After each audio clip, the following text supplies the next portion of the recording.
Bonjour, je m'appelle Éric Chevrette. Alors, il s'agit d'une lettre recommandée que j'ai envoyée au président de la République française.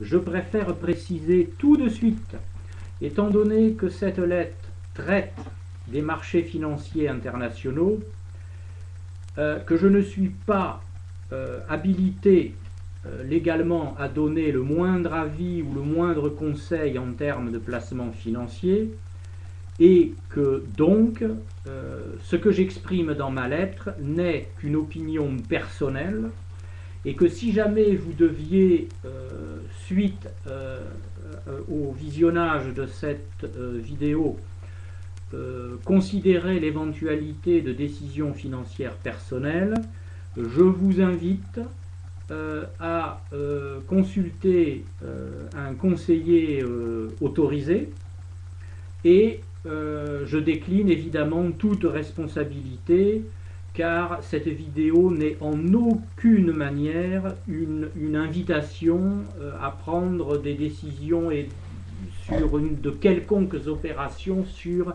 un quelconque, je dirais, instrument financier.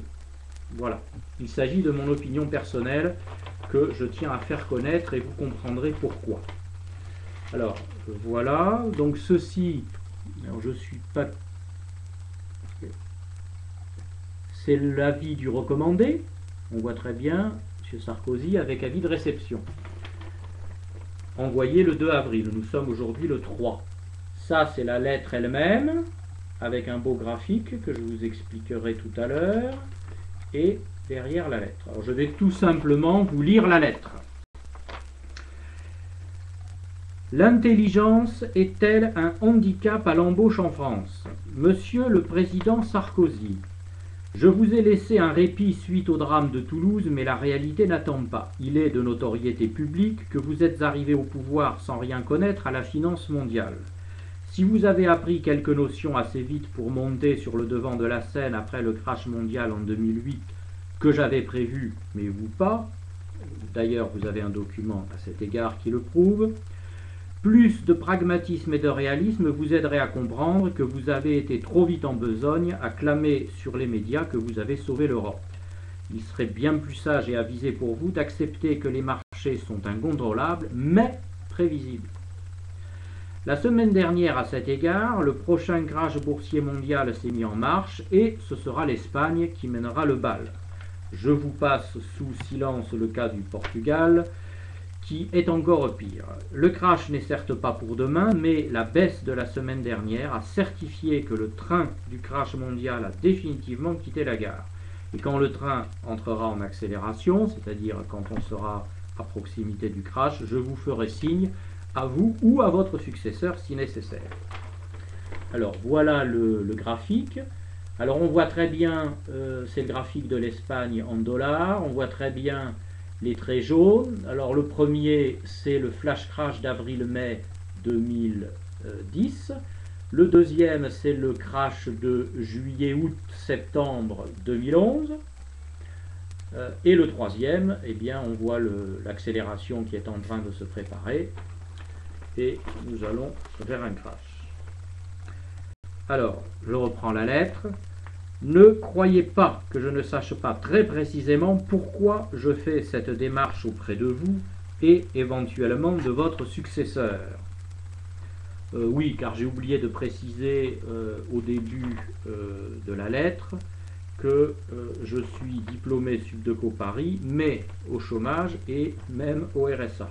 Pour quelqu'un qui a prévu la crise de 2008, je dirais, voilà. Alors, je reprends la lettre. 99% des professionnels en finance sont en effet incapables, sur le plan intellectuel et sur le plan pratique, d'anticiper un crash, donc de protéger l'argent du client au bon moment.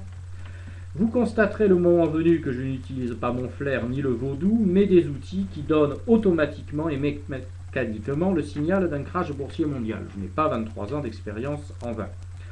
Avec bientôt 3 crashs sur 4 à mon actif depuis fin 2008, je fais preuve d'une compétence rare et constante, donc je devrais facilement trouver un travail dans la finance, où on ne parle que compétences et résultats. À moins que d'autres raisons ne cherchent à tenir à l'écart ceux qui, trop intelligents, the brackets à l'américaine, seraient une concurrence insoutenable. Je ne suis plus assez naïf pour croire que le manque de réseau social est la seule cause de mes difficultés à trouver un emploi.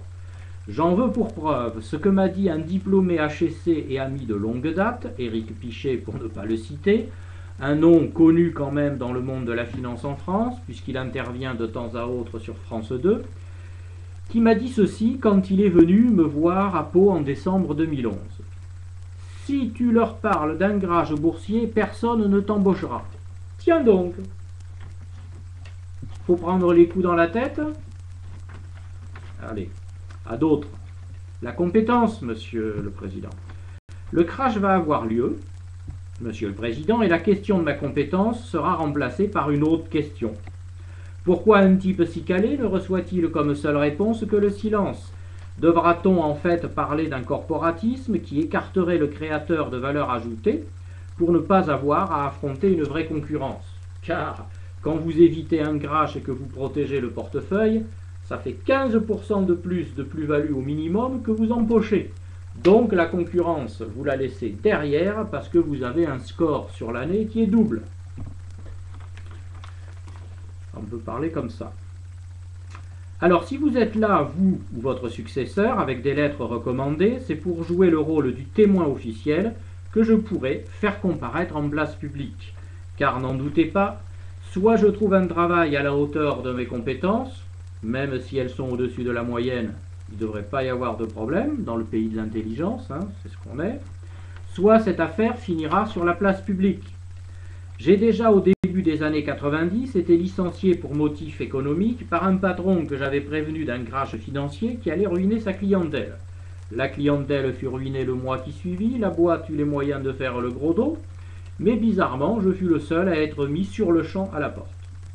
Alors se voir mettre à la porte, mis à la porte, pour avoir fait ce pourquoi vous avez été embauché, n'y a-t-il pas lieu de penser qu'en fait, à la Révolution, eh bien, nous l'avons faite pour rien et que nous sommes encore au Moyen-Âge. Avec une femme et une petite fille de 2 ans qui attendent en Afrique que j'ai un travail, plus un fils de 17 ans qui me prend aujourd'hui pour un idiot et ne veut plus me parler, je trouve que la plaisanterie a franchement assez duré. J'irai donc jusqu'au bout de ma démarche et sans faillir. Ce qui veut dire d'autres courriers recommandés. Cette fois, je ne vais pas rester au chômage et pour en être certain, je vise le sommet de l'État.